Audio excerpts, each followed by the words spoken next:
Hi, if you want to watch exclusive content with hot girls that you won't watch on YouTube, namely where Naruto roasts Kushina and Mikoto and many other hot girls without restrictions, then visit my Boosty channel at the link in the description. My eyes snapped open and stared at the blindingly white ceiling. Before my eyes could adjust to the brightness, however, an unknown woman leaned over me. She was dressed in white and holding a syringe. Wait, was my summoning really that unsuccessful? No, if it had been, I'd be dead. So something else had happened. The only question was, what? Then someone gently shook my shoulder. "Will you answer my questions, dear?" The nurse. And it was apparently she smiled amiably. "Yes, of course, but can I ask you a question?" This is truly very important. I stubbornly cannot sense the mentor's energy. No, I cannot sense anything at all, and it's frightening. "I'm listening to you carefully, kid. I mean, girls liked me before, but kid? Oh, are you offended by being addressed like that? Don't worry, you're all grown up, and when you grow up, you'll be a great warrior." Now I'm definitely in shock. Either I don't know something, or this lady is crazy. Where am I? Where's my teacher? What's going on? The girl across from me blinked in amazement, seeming to think I was the crazy one. Trying to appeal to her, I grabbed her wrist and realized something was seriously wrong. My damn hand is smaller than it should be. Heck, judging by the nurse's overall dimensions, I'm smaller than I should be myself. Is this really a punishment from the teacher, or is it the consequences of my arrogance? Oh, Abyss, what should I do? Hush, hush, baby.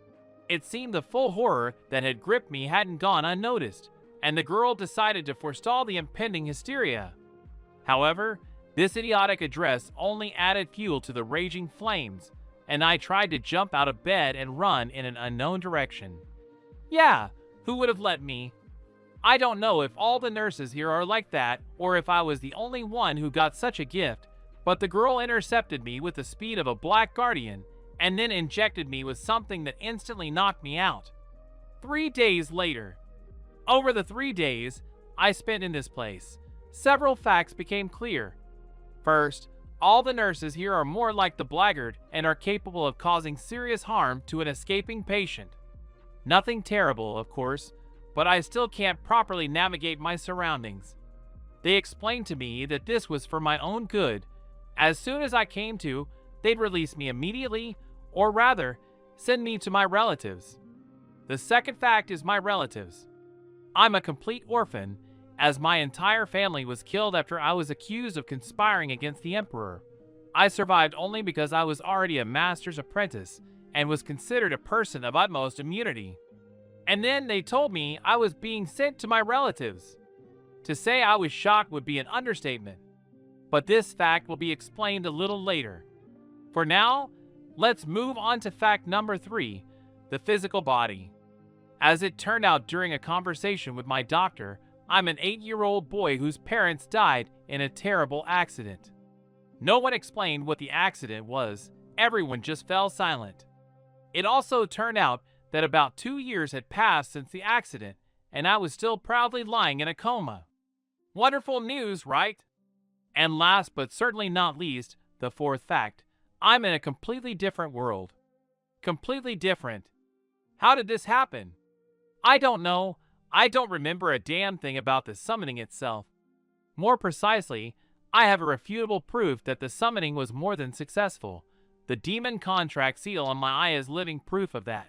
But I don't remember the demon's name or the wish that formed the basis of the contract. How can you forget such important things? I'm in shock myself.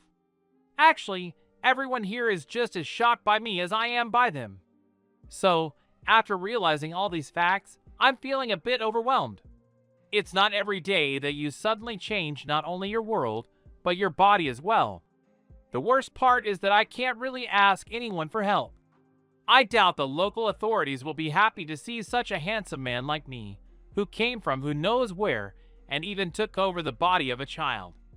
They already assigned 2 armed guards to watch me after the contract seal was revealed for all to see. Life seems even more shitty than before that stupid conscription. I should have been an apprentice, but no, I wanted to prove my toughness, so what now? And now I have to try to fit in a shady world, especially as a child under the watchful eye of the authorities. I hope this is where the surprises end. Only a month has passed since I arrived in another world, but a ton of events have happened, as have, incidentally, impressions. I really don't know where to begin or end to keep it all in my head without confusion. Perhaps I should think about it in chronological order to maintain at least some consistency. A week after my arrival in this world, a rather friendly-looking old man showed up in my room. Judging by the way my guards stood at attention, this old man was no small man. Indeed, he introduced himself as Konoha's third Hokage, Hiruzen. I, still ignorant of the local rank classifications, merely blinked in confusion and attempted to blurt out something about my amnesia. That was the diagnosis the doctors had given me when they investigated the cause of my perpetual state of shock. Hiruzen merely smiled and sat down. His entire demeanor spoke of an all-consuming love for the world, and for me in particular. Honestly, it was unnerving. Over the years of apprenticeship, I'd grown accustomed only to disdainful glances from my mentor, but here was a sea of positivity. The Hokage gently answered my silent question about who he was, declaring that my rudeness was nothing to worry about, as I was sick, and who was he to be offended by a child? Seeing that they were clearly expecting questions from me, I didn't keep them waiting. Well, why not? The doctors and nurses always ignored my attempts to question them, especially yesterday, when the nurse merely brought a tray of food and quickly rushed off, much to my surprise. During my questioning, I learned a little about myself and the world in general. Well, what can I say? Just a couple of days ago, I could have been called a lucky guy, and now I'm an orphan again. Why? Oh, it's incredibly simple.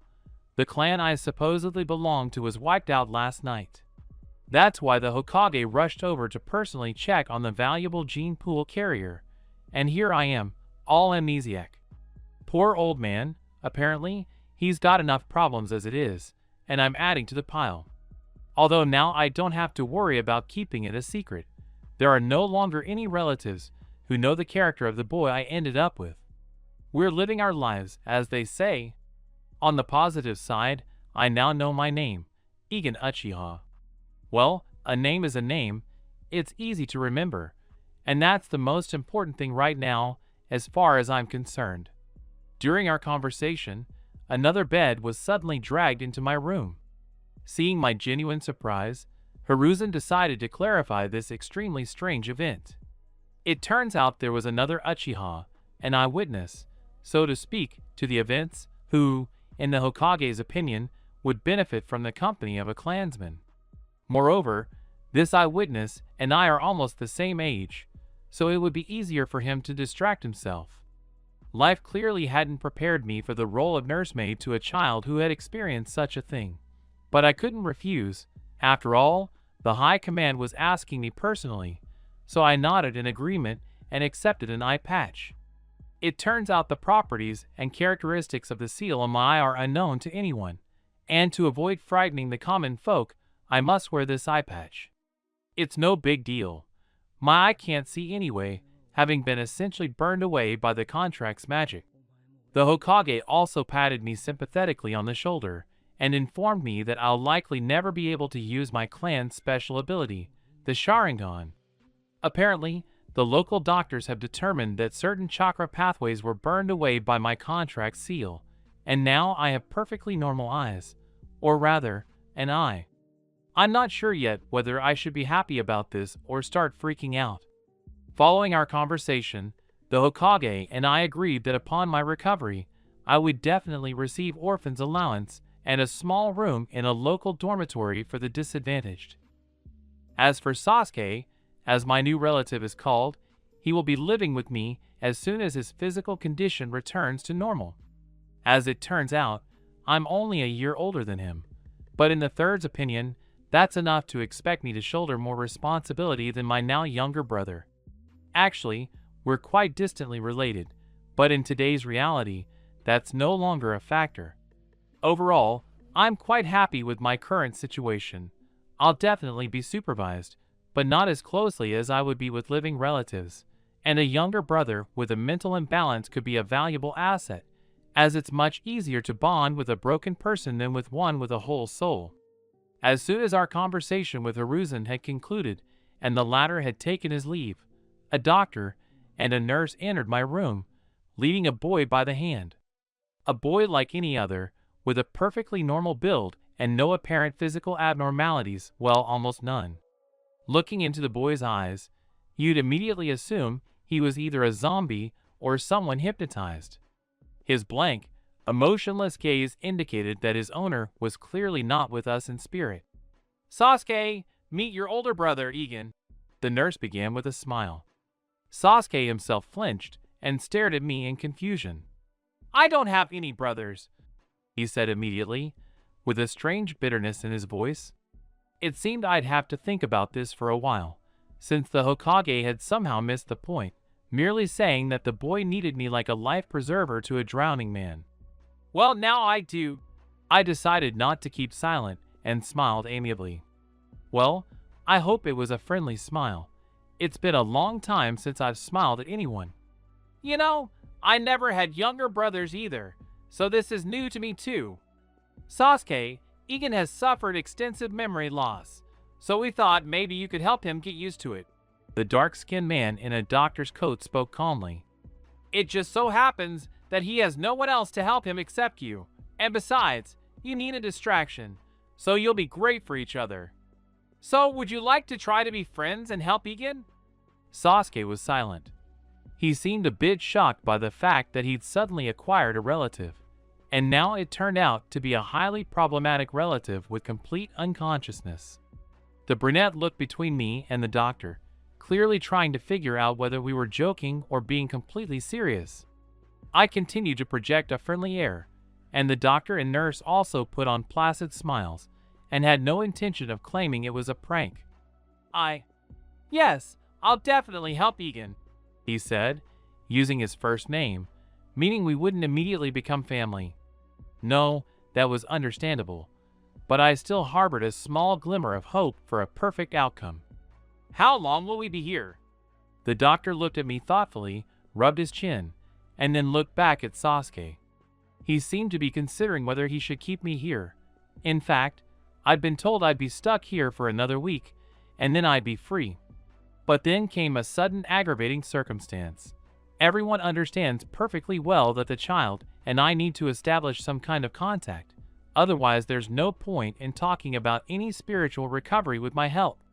"Well, I think Egan will have to stay under our care for another week or two, and you'll need about a month to recover," the man said, seeing how the boy had darkened, and how I wasn't particularly enthusiastic about the news either. "It's okay. You'll spend most of the time together, and then no one will stop your brother from visiting. Well, go ahead and introduce yourselves, and we'll be going." And so they left us. My new brother looked at me uncertainly, then quickly walked to his bed. He was clearly still recovering from his recent misfortune, and now he was suddenly plunged headlong into a new event. It was clear that the boy wouldn't initiate contact, so all the initiative was mine, but I couldn't just rush in. I wasn't sure I could choose the right words to avoid upsetting him while still showing my friendliness. However, mutual silence wouldn't lead to anything good either. I remember when my family was executed. I, too, was beside myself with grief and tried to forget, withdraw into myself, and simply exist. Sometimes even thoughts of suicide flashed through my mind, and, admittedly, they would have continued to do so if not for my mentor. Master of Demonology Nero became my mentor and bestowed a great honor on me and my family. Before, he had categorically refused to accept apprentices and even refused to mentor our ruler's son. I believe this generosity of his hastened the destruction of my family, for rulers, as we know, dislike being in the background. Only 6 months had passed since the beginning of my apprenticeship when my family was murdered. They were afraid to lay a hand on me, since by all rights, the life of a mage's apprentice belongs to the mage. After losing everyone I loved, my state approached that of a zombie, a continuous, mechanical activity without any awareness. It was then that my mentor decided that a week of tinkering with me would be enough for him for the rest of his life, and simply threw me into the summoning circle. Honestly, I still don't understand how I survived that encounter with that demon, but back then, running and begging for mercy, I realized how much I wanted to live, how much I wanted to wake up every day, and how much I wanted to reach my mentor's level. Yes, looking at the demon chasing me on Nero's orders, I realized I wanted to become just as powerful a demonologist, to take revenge on everyone. Not for my family, but for myself, for the fact that now I had no place to return to. Over time, I certainly realized that this was precisely what my mentor had intended with that punishment. Well, that means I need to shake Sasuke up too, so that he not only comes back to life, but also wants to live on, no matter what. But first, the procedures, otherwise those creepy nurses will inject him with that horrible potion again, and goodbye, brothers, for the next day. A month later. A month had passed since I'd awakened in this crazy world, in my humble opinion, and my brother and I had already moved out of the hospital and into a small, closet-like room. Seriously, this, if you'll excuse the expression, space barely fit a single folding bed, a small wardrobe, and a small table. The kitchen was shared on each floor of this dorm, meaning if you didn't keep an eye on food, it was your own fault. Damn those royal conditions. Sasuke had gotten more or less used to me, and sometimes even called me brother, though only after nightmares and in pitch darkness. I, for my part, was struggling to adjust to the new rules of life, as I'd grown accustomed to the younger boy almost instantly. Sasuke was a quiet, extremely gloomy, and silent child. These were frightening qualities for his age, but for me personally, they were positive. The last thing I needed was to run around with a wild child. However, I still tried to stir him up, taking him on daily walks around our village and trying to get him to help around the house. For example, it was my brother who guarded the boiling pots of my culinary masterpieces, while I diligently ran around the floors with a mop. You will say, "You're a master student," and I'll answer that for the first 5 years of my studies, I personally scrubbed an entire castle every week, and, believe me, a 3-story building, even one filled with teenagers, was nothing compared to my mentor's laboratories. Why do I even bother cleaning? It's simple. Our allowance is a joke. The most this money will buy is second-rate instant products from the local alchemists. We bought that monstrous invention once and almost ended up in the hospital again, so we decided to earn extra money as best we could. Unfortunately, I haven't yet figured out the local equivalent of mana, chakra, so I can only do purely domestic chores like cleaning, weeding, and walking the pets. I'm afraid to let Sasuke do anything more, even though he claims he, unlike me, has perfect chakra control. So we finish dinner in the morning and rush to the local landowners, crawl around on all fours until lunch, and then fly to the dog walkers and start walking them. Afterwards, we crawl back to the dorm, freshen up in the shower, and get to cooking. Cooking is a whole other story. I don't know some of the local fruits and vegetables, and Sasuke has simply never cooked. So at first, we ate extremely exotic dishes, like salted caramel instead of gravy or gelatinous soup. However, through trial and error, I eventually learned to more or less recognize the local produce, and the food began to taste normal, or at least edible. To be honest, life wasn't all that bad. I'd long since gotten used to working like a laborer. I suppose all the apprentices of famous mages had to try on a similar role, and the extremely cramped conditions made for a quick adjustment. Yes, when you sleep next to someone every night, you can't really consider them a stranger, no matter how hard you try. Besides, in Sasuke's case, this proximity was actually beneficial, as any potential nightmares were quickly put to rest by me. The only thing that irritated me personally was the extremely noisy neighbors. 2 young men, about 14 years old, would always cause a ruckus or drag girls over who didn't think it was their duty to suppress their screams. It's incredibly annoying, but there's nothing I can do about it yet, since I'm practically useless, and Sasuke simply doesn't have the necessary knowledge and skills. Yes, our neighbors are not shinobi, but simple guys, but they are simply older and stronger than sick US. Regarding my health and abilities, things are really bad. I can't feel the local equivalent of mana, and the doctors shrug their shoulders sadly, saying I have chakra channels, but for some reason, they're not working. Yes, my chakra conducting eye channels are completely burned out, but otherwise I'm healthy. I was given a few leaflets with simple exercises for the body, but so far, nothing has happened. My mana is also bad. I sense its presence, but I can't use it. I have a few thoughts on this matter, but they all make me feel miserable. In fact, the fact that I can't use magic could be explained by the fact that my new body simply can't process the full amount of mana, and the presence of a certain chakra causes these two energies to resonate, thereby depriving me of all abilities. In this situation, I have only one option: simply wait until I mature and hope that my body will somehow adapt to both mana and chakra. There's another theory. I only gained my current magical power after making my first contract with a lesser spirit. However, such contracts are only bound to the physical body, and I lost mine, meaning all my contracts were broken. All? Yes, all except one, the one that brought me to this world and trapped me in a child's body. I've thought about this for quite some time, and come to a certain conclusion. My magical power simply wouldn't have been enough to transport me to another world. I didn't even have enough to travel between countries. Therefore, the demon used only its own powers, and what does that mean? True, it means I managed to summon a high-class demon, and that's certainly something to be proud of, but not in my situation. It's strange that the demon hasn't shown up yet. Is it really that busy that it can't even visit its own contractor? Or doesn't want to? It's funny, but in this case, I'm more than certain that my contract with the demon is purely symbolic, meaning it definitely won't obey me. My mentor told me that such cases have occurred a couple of times in history. According to Nero, in such cases, demons would come on their own, even if the summoning was performed incorrectly. Such contracts usually had a profound impact not only on the life of the summoner, but on history as a whole. True, in those cases, demons came to all sorts of powerful and influential people, but mine, for some reason, responded to my efforts. Did he mix it up, and now he's carefully pretending it had nothing to do with it? Or is it my teacher, who could very well have captured my demon?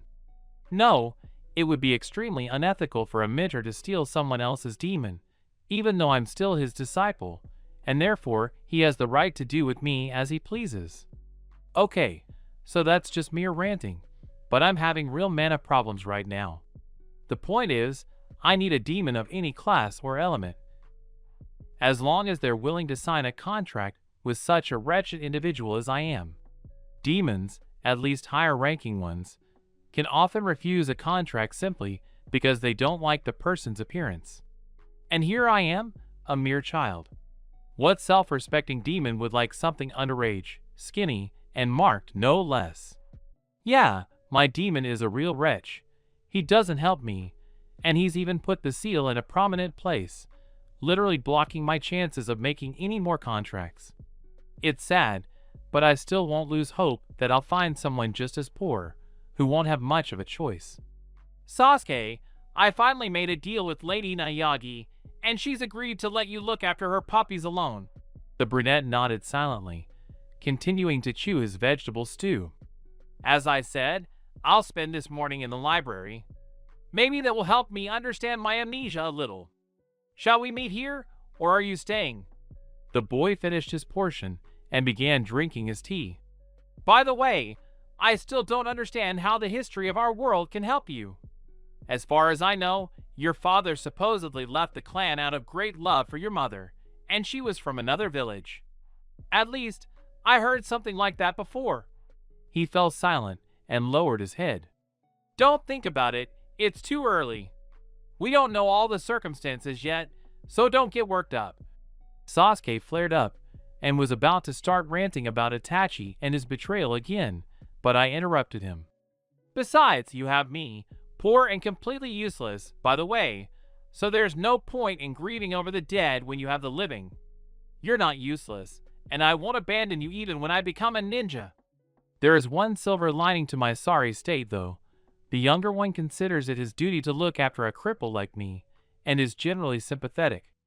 You know, if you want, we could go to our neighborhood. Here he fell silent and looked away. The boy still can't speak calmly about the ghost quarter, and in principle, he can be forgiven for that. His age, plus his own brother, have done a terrific job of smashing the child's spirit. Although, as for this Itachi going berserk out of nowhere, I don't believe it. It's all too strange. The man lived, worked, played with his younger brother, and helped around the house. And then, bam, it's like he's hit by berserk. It doesn't happen like that. No one would just slaughter their own family. There has to be a reason. I'm just not sure what it is yet, but I think we'll find out someday. As Nero used to say, all secrets eventually come to light. We'll go, but first, I want to go to the public library. Didn't I waste my coupon on nothing? Yes, you have to pay to visit the library here, and a pretty penny at that. That would be enough money for my brother and me for a week. And I'll be back for lunch. I wouldn't want you sitting here hungry while I read. Scrolls? The library keeps scrolls. Sasuke corrected me with a smile. You really don't remember anything if you don't know about such basic things. The book system was introduced relatively recently, and they hardly copied historical scrolls, since they're often unused. Why? Don't you need them while you're studying? I started stacking the dishes on a small tray so I could go to the kitchen and wash them later. Do you all just fight in there? No, at least until the holidays. All we did was write, count, and listen to lectures. While I was getting ready for the dishes, the youngest quickly picked up the crumbs from the floor and tossed them in the trash. Well, starting in the fall, they're promising us practical assignments, though I don't think there'll be anything particularly exciting. As for history, there's a separate course.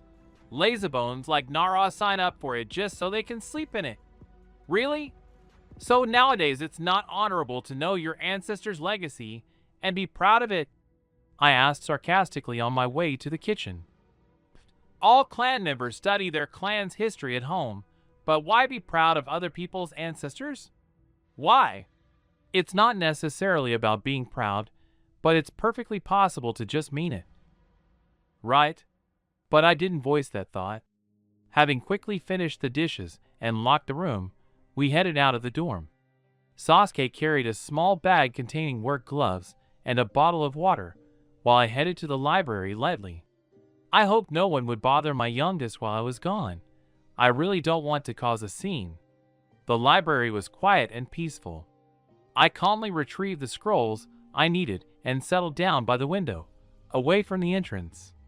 This idle made me smile, so I began reading in a good mood. I always enjoyed being alone with knowledge.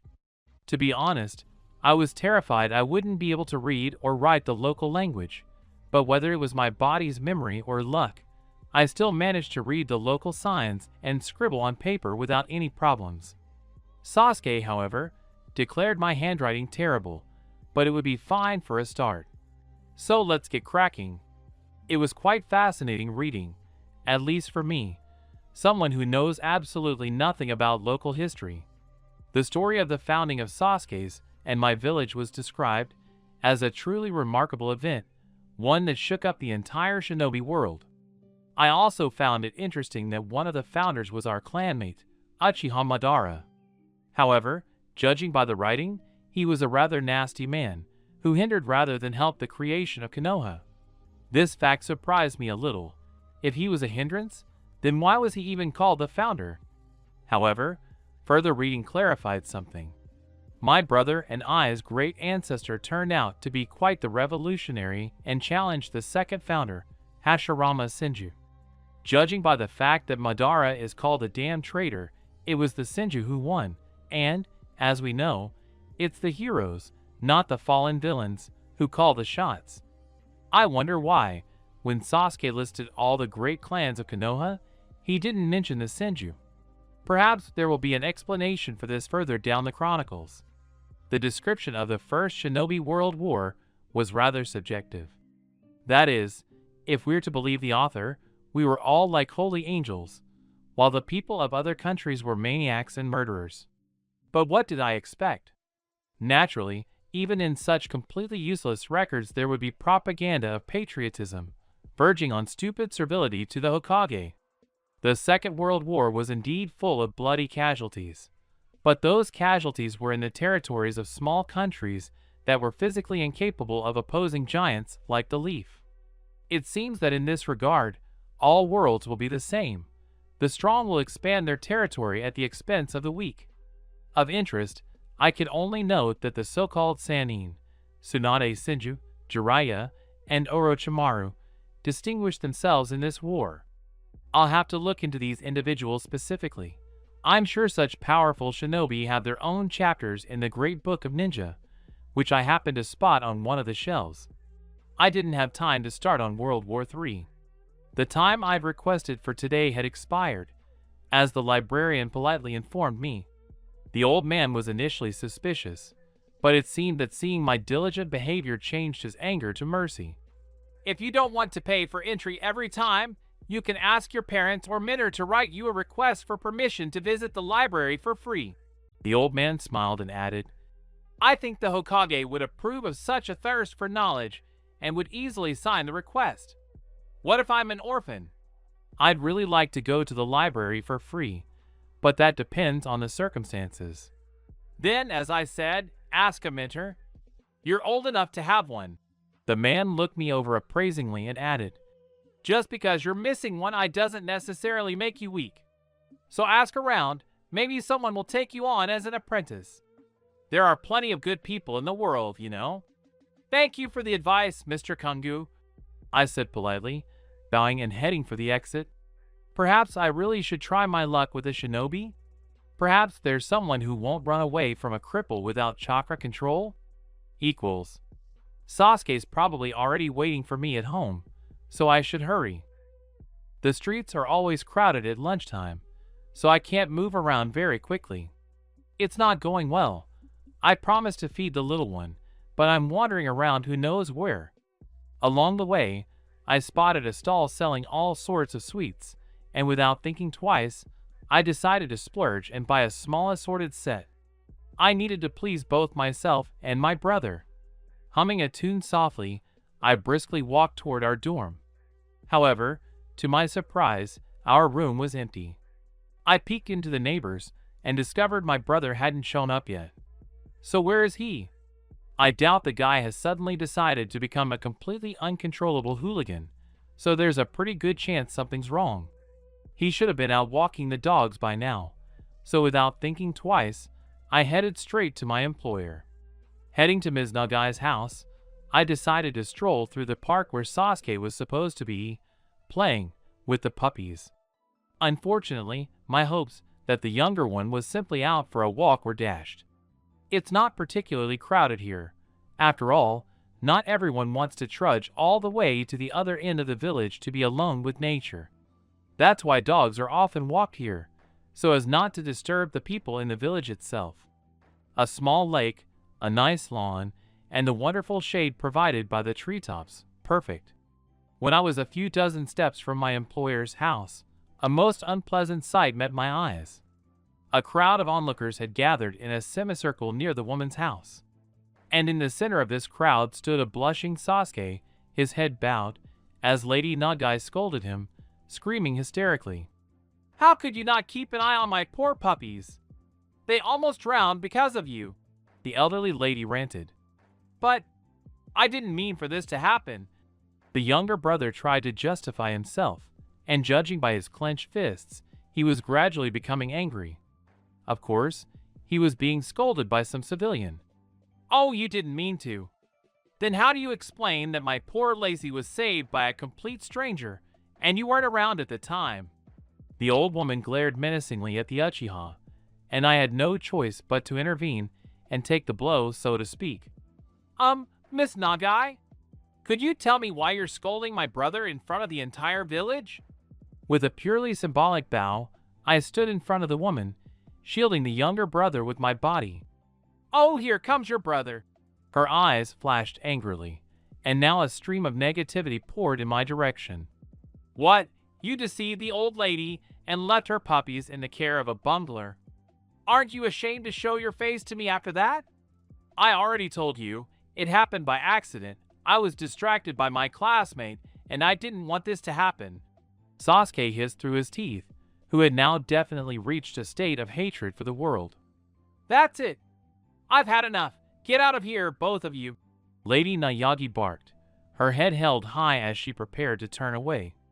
"I don't want to see you anywhere near my pets." "And what about payment? Where's our money?" I objected, grabbing her by the sleeve. "Payment? You even dare demand payment? I should demand money from you for something like this." The woman, who was literally ready to tear us apart, started to get angry again. "Get out! Get out of my sight!" Sasuke tried to say something else, but I covered his mouth with my hand in time and, whispering, "It's useless. Let's get out of here," dragged him away from the old woman's house. "Are we now out of work?" the younger one asked me gloomily when we finally got home. "I wouldn't say things are completely bad. It's true. No one took away our vegetable gardens, but otherwise, I'll look for additional ways to earn money. Besides, you'll be going back to school soon, which means I'll be working alone, so you should take something less strenuous. You know, I ran into my classmate Sakura Haruto in the park. She's a real weirdo, but maybe her parents need someone to help out at the cafe? I can ask around if you want, and the offer isn't entirely unreasonable, so I'm all for it. That would be nice, but you should warn me that even though I'm your brother, I have certain problems." Sasuke nodded understandingly. Half an hour later, I left the boiling pot with the youngest and rushed off to clean. As I danced with the mop across the floors, I pondered the librarian's words. Finding a teacher was certainly good, but wouldn't that mean cutting into my work time? So what should I do? Maybe I should ditch the library and just run to the Uchiha Quarter? But then again, the library's database is organized and convenient, while in the quarter, there's no guarantee there'll be shared records. So, I'll have to sacrifice work for the sake of knowledge. It's sad, but I'll have to tighten my belt and get going studying. As Sasuke promised, he got me a job as an assistant at the cafe. Sakura's parents were incredibly kind people, understanding that I was slightly disabled and so didn't demand anything beyond my abilities. My duties often included cleaning the premises, delivering orders to the cafe's customers, and always smiling. Oh yes, as an employee, I had to smile all the time, thereby maintaining the image of Konoha's most cheerful eatery. Initially, this was difficult. I'd never been a particularly cheerful person, and with the pile of problems I was currently facing, smiling was almost a forced effort. Sakura, who also helped her parents in her free time, constantly reminded me that gloom was forbidden here. In fact, Sasuke's classmate wasn't at all out of sorts. Yes, like all girls, she was emotional, but that's normal, especially for our age. I agree that Haruto was somewhat obsessed with my younger brother, but this attachment didn't stop her from being an extremely sweet and pleasant conversationalist. During our conversations, I even managed to convince her that pestering boys isn't very nice, and that she should be more restrained in her displays of emotion. Working at the cafe gave me the opportunity to meet and interact with a wide variety of people, and my ability to listen attentively to guests' conversations allowed me to track down my potential future mentor. I wasn't exactly thrilled by the description of this odious figure, but the fact that Konoha's green beast always offered a chance to potential students was inspiring. So, I decided to seek out my guy the following weekend and try to recruit him as my apprentice. I stayed a bit late at the cafe today, as it was overcrowded. It was the end of the week, after all. After saying goodbye to Sakura and declining a polite invitation to have tea, I slowly walked toward Mai and Sasuke's apartment. I was increasingly considering moving away from the dorm. The noisy neighbors and the general atmosphere were driving both my brother and me crazy. After all, Sasuke was the youngest son of the clan head, and even if the clan itself had been wiped out, the houses should still be standing. What did that mean? True, it meant we did have a place to live, but the kindly village leadership, represented by the Hokage, had exiled us to a shabby dorm and didn't give a damn. However, even if my brother and I were to stake our claim to the property, and even to the clan territory, they'd pull the wool over our eyes and tell us we're too young to meddle where we're not wanted. Surely they've already dug everything up in an attempt to get their hands on some clan secret. Perhaps if one of us were older, we could show off, but in this situation, if we show clear disobedience, they'll probably shut us up with a more brutal method. So, there's no point in rushing into the clan quarter. So what other options are there? Try to find an apartment on the outskirts and rent it from the good management? As I've discovered, there's no such thing as individual activity here, meaning Sakura's parents are considered workers for the good of the village, like janitors.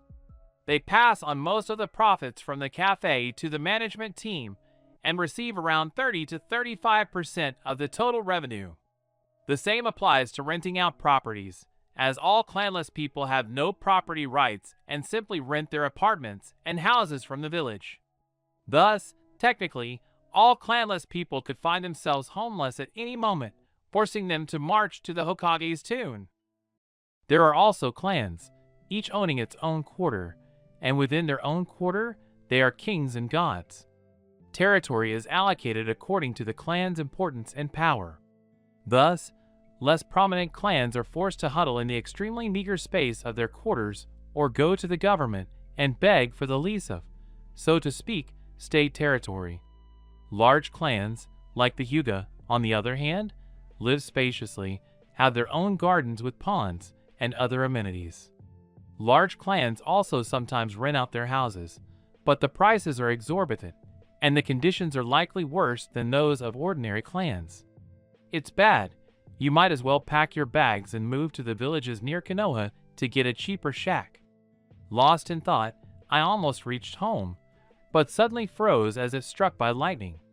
Right next to me, no more than a couple 100 meters away, was a demon. Powerful and terribly evil, judging by the aura that reached my perception. Naturally, I took off in the demon's direction. As I ran, I almost cried with joy, because during my time in this world, I'd almost believed I'd stopped sensing these guys. And then, such a gift. After a couple of minutes of running, I began to feel the demon's aura vanishing, and the thread that had been guiding me to my goal slipping from my grasp. "No way!" he hissed under his breath and sped up. My legs began to feel heavy. Despite all the gymnastics and chakra-free training, you get exhausted very quickly in this world. So quickly that after barely 5 minutes of running, my vision was swimming. After a couple more turns, I literally crashed into some teenager. "And who's this little brat?" a voice said nearby. "Do you want some of this too, since you're here? And he's one-eyed too." Another freak. The one I crashed into laughed, then pushed me away. I fell on my back and hit the ground painfully. Behind the two of them, I saw a blond man lying face down, surrounded by the fading aura of a demon. Possessed? A kick in the ribs and the laughter of those creatures cut me off from further thought. The pain forced me to curl into a fetal position and grit my teeth. And they continued to beat me, telling me it was impolite to bump into my elders, and that I should beg for forgiveness. My ears were ringing, my nose was bleeding, and anger was slowly but surely growing inside me. "Looks like this one's passed out too," I heard from far away. "It's boring." The rest of the words were lost in the noise. The blow stopped, and after an indefinite amount of time, I finally managed to focus on the boy lying a few meters away. It was the demon inside him that had forced me to come here and suffer, which meant I wouldn't let go of him until I got that same demon for myself. With difficulty, I crawled to the blond boy and tugged at him, but there was no reaction. So he had fainted after all. That was bad. With these thoughts in my mind, I too collapsed on the ground, my consciousness choosing to pass out. My head was aching, and I could hear a quiet swearing coming from somewhere off to the side. One of the voices belonged to my brother, the other was unfamiliar, but judging by the ringing tone, its owner was a boy like Sasuke and me. Could it be a demon host? "Do you even remember what they looked like?" Sasuke hissed. He seemed extremely annoyed, but was trying his best to contain himself. "What difference does it make?" "It's my problem," they muttered in response, followed by the sound of a dull body hitting the wall. "What's wrong?" "Not only yours now. Egan is my brother, and I promised that I wouldn't let anyone harm him," the brunette answered and added, "So we'll take revenge together." "Cool," his companion exclaimed, and heard the Uchiha hiss. "Sorry, that was loud, wasn't it?" An awkward laugh rang out. It seemed they were trying to keep their voices low so as not to wake me. I sighed. I didn't want to open my eyes, but I had no choice. The last thing I needed was for those two to get into trouble through stupidity. I was confident in Sasuke's skills, and I was confident that he could escape if things got too heated, but I couldn't guarantee the latter. And besides, I could get revenge on those who beat me myself. In general, you don't need a huge magical reserve to simply cast an evil eye or a curse of bad luck. Many consider these easy-to-perform spells weak, but in practice, they can be far more dangerous than any lengthy ritual. Yes, in my case, I'm unlikely to be able to pay with magical energy, so I'll have to imagine myself a blood mage. However, if I do succeed, a whole new field of magical science will open up before me. Even though I was trained as a demonologist, my teacher still taught me the basics of blood magic. This means I'll be able to feel much calmer than I do now. While I was lost in bloody fantasies, the guys had already made up their minds and noticed that I had fully recovered. That's why I heard my brother's delicate but extremely persistent cough nearby. So, enough daydreaming. "Where are we? And how long have I slept?" To my delight, my voice sounded quite good. "We're visiting Uzumaki." Sasuke chuckled and, having calculated something in his mind, added, "You were out for about 4 hours. The blonde didn't let him finish. "Hello, my name is Naruto," he exclaimed, but noticing the younger's murderous glare, he lowered his voice slightly. "When I came to, I saw you next to me and decided it would be wrong to abandon you. That's why I brought you home." Interrupting each other, the two finally told me the story of how Sasuke almost killed Naruto, thinking he'd gone completely crazy and beaten me up. When I asked why, Uchiha became embarrassed and blurted out something about their rivalry in school and their feud. Naruto, naturally, immediately began arguing that he would never do such a thing, and that Sasuke was a fool for even daring to think so poorly of him. After waiting for them to stop bickering, I finally asked why Naruto had been beaten up. "Well, I don't know." The boy chuckled nervously and looked down. "They beat me up from time to time and tell me they hate me." He spread his hands vaguely. Sasuke rolled his eyes and muttered something about how he should have complained at school or something instead of just enduring it. Naruto pouted and turned away, his whole demeanor showing he was above snitching. They have a nice relationship, I see, and judging by Sasuke's carefully concealed smile and the mischievous glint in the blonde's eyes, such arguments are normal for them, and, what's more, enjoyable. 2 days passed. During this time, I more or less recovered and finally set about my revenge. The main problem was finding out the names of those I intended to curse with eternal misfortune. However, Sakura and her friend Ino easily helped me with this. Naturally, the girls were surprised by my desire to know the names of some hooligans, but I had to lie and say they'd stolen my money. Talking about the beating seemed silly. In the village, they thought that if you were beaten and couldn't escape, it was your own problem. Of course, there were age exceptions, so beating very young children with impunity wasn't an option. But I didn't fit into those exceptions, so stealing was a more reliable option. After the girls told me the names of the local hooligans, the only thing left to do was explain why the hell I was planning to go out at night. Unfortunately, my current pitiful state meant I could only cast spells at night, as I planned to use so-called dark magic and sunlight served as a kind of barrier for weaklings like myself. There were several options, from sleeping over at a friend's to a silent escape. However, something tells me Sasuke would find me in no time and would be extremely displeased with such a setup. So, I had to take the opposite approach and send my brother out for a walk. Actually, that was easier. I had to convince my brother that he had to go to a sleepover with Naruto, especially. Why did I even bother with this curse? Oh, it's very simple. I needed a good reason to use blood magic, because if I started using it casually, I risked sanctions from magic itself. But I wanted revenge, and for this school, that's more than enough of a reason. If I cast the curse successfully and don't die from the rebound, I'll be able to confidently recall all my teacher's lectures on this topic and go from there.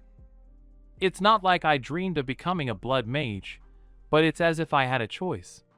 Ultimately, the demon within Uzumaki simply sent me packing. The demon's main complaint was that I was weak, and entering into a contract with a weakling would be a severe blow to the nine-tailed fox's pride.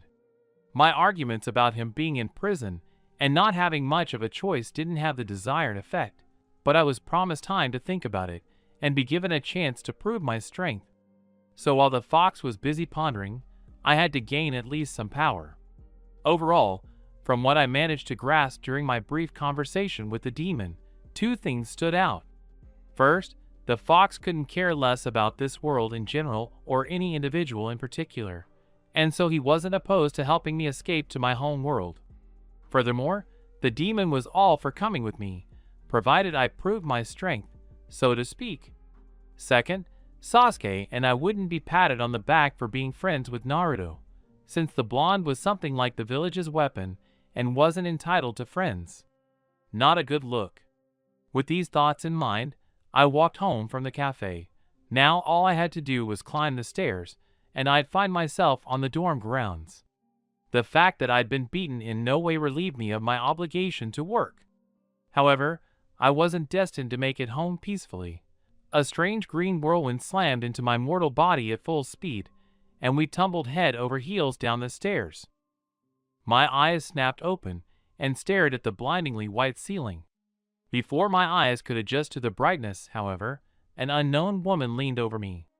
She was dressed in white and holding a syringe. Wait, was my summoning really that unsuccessful? No, if it had been, I'd be dead. So something else had happened.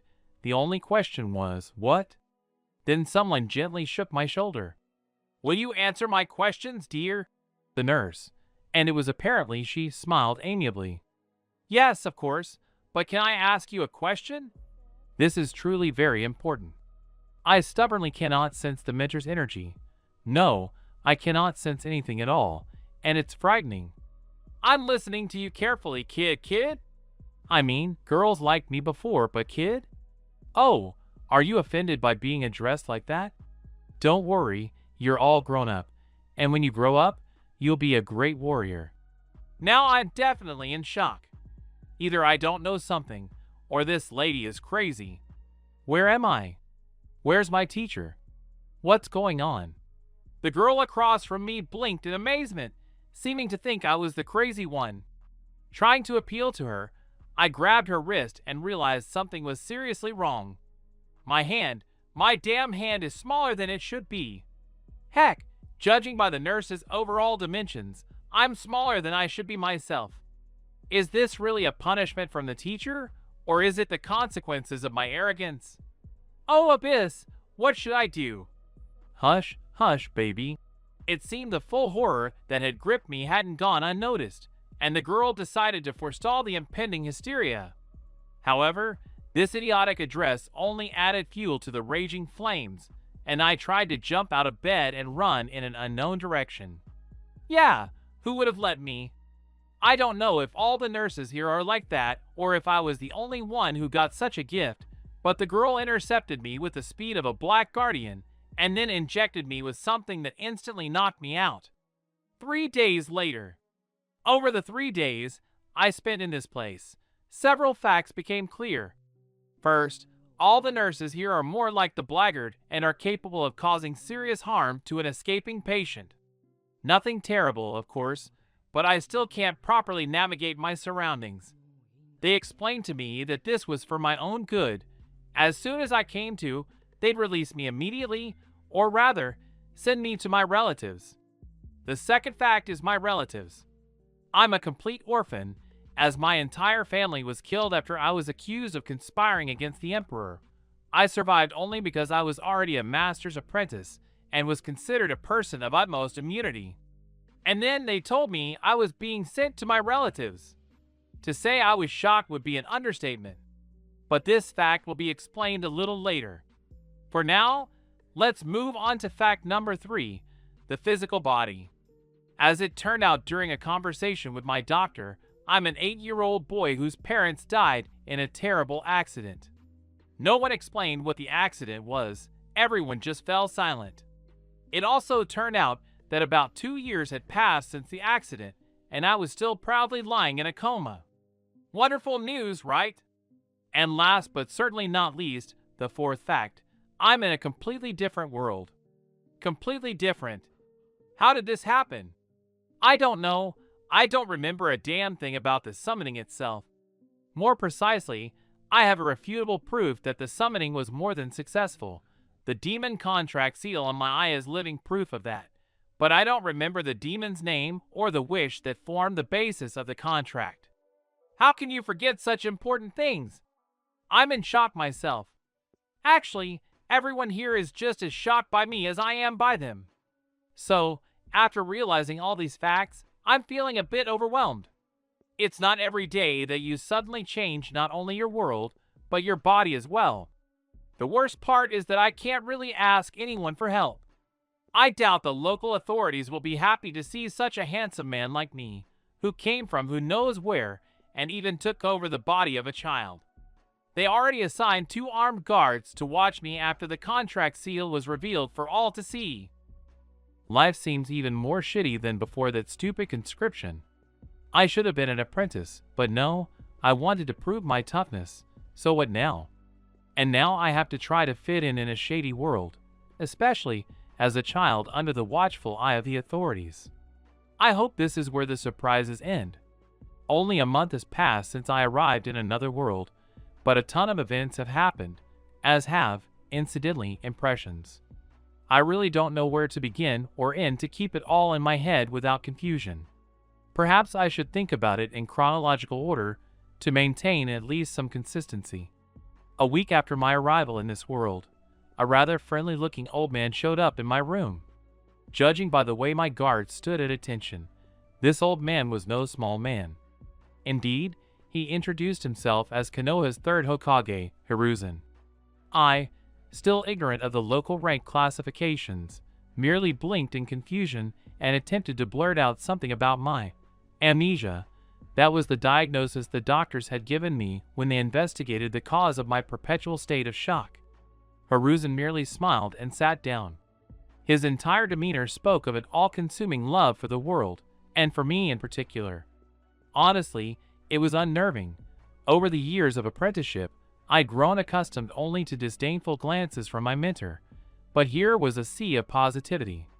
The Hokage gently answered my silent question about who he was, declaring that my rudeness was nothing to worry about, as I was sick, and who was he to be offended by a child.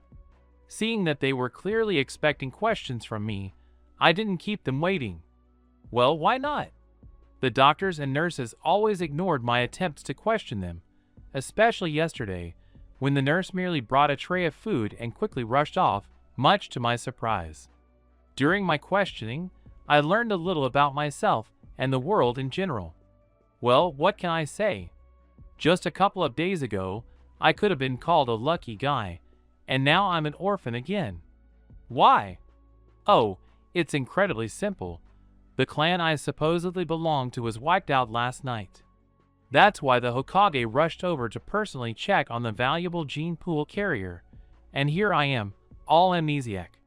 Poor old man, apparently, he's got enough problems as it is, and I'm adding to the pile. Although now I don't have to worry about keeping it a secret. There are no longer any relatives who know the character of the boy I ended up with. We're living our lives, as they say. On the positive side, I now know my name, Egan Uchiha.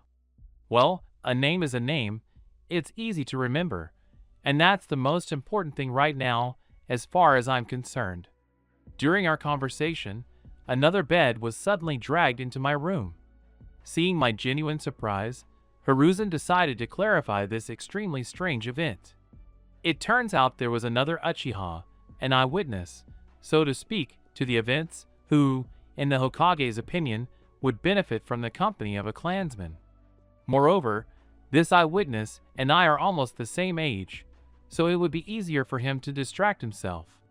Life clearly hadn't prepared me for the role of nursemaid to a child who had experienced such a thing. But I couldn't refuse. After all, the High Command was asking me personally, so I nodded in agreement and accepted an eye patch. It turns out the properties and characteristics of the seal on my eye are unknown to anyone, and to avoid frightening the common folk, I must wear this eye patch. It's no big deal. My eye can't see anyway, having been essentially burned